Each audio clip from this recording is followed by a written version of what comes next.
People go to Costco for three reasons: cheap groceries, a $1.50 hot dog, and somehow a lesson in 17th century political philosophy. That last one wasn't on the shopping list. Yet somehow, a warehouse store ended up proving Thomas Hobbes right better than half my college lectures. Go ahead and subscribe. There's a 100% chance something good will happen to you within the next 7 days. Because statistically, 7 days is a long time. The last guy who didn't subscribe, he spilled coffee on his white shirt. Coincidence? Almost certainly.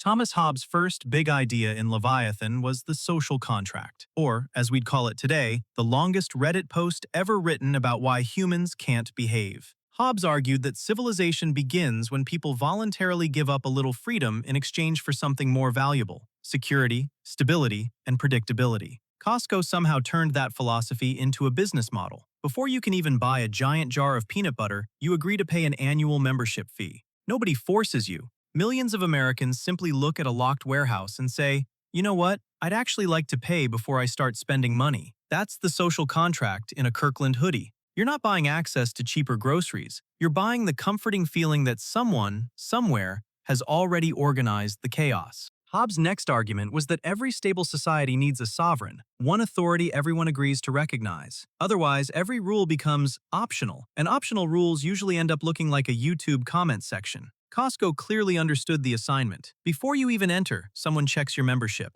Before you leave, someone checks your receipt. Kings wore crowns. Airports have TSA. Costco has a red vest and a highlighter. Different uniforms, same idea. Someone's in charge. By Hobbes' logic, if you've already accepted Costco's authority, accepting one tiny request to subscribe to Timeline Tower shouldn't start a revolution. Think of it as a very peaceful social contract. Hobbes didn't believe rules worked by magic. In Leviathan, he argued that rules without enforcement are just fancy suggestions, basically a terms and conditions page nobody reads until something goes wrong. Costco understands this perfectly. People don't casually cut the sample line, ignore purchase limits, or argue over shelf prices because everyone expects the rules to be enforced equally. Congress can spend months debating rules, and the internet can spend years arguing about them. Costco just quietly enforces them, then politely asks to see your receipt on the way out. Hobbes believed most people don't actually want unlimited freedom. They want something far more comforting: knowing what happens tomorrow. That's why he argued people willingly trade a little freedom for a stable society. Costco accidentally turned that philosophy into customer loyalty. Members renew every year because they know the hot dog will still cost $1.50, the rotisserie chickens will still disappear at alarming speeds, and the warehouse will still feel oddly familiar. There's even a legendary story that when someone suggested raising the hot dog price, Costco's co-founder Jim Sinegal reportedly replied, "If you raise the effing hot dog, I will kill you." That's not economic policy. That's constitutional law with ketchup. Hobbes imagined order protected by a sovereign. Costco protects it with a food court.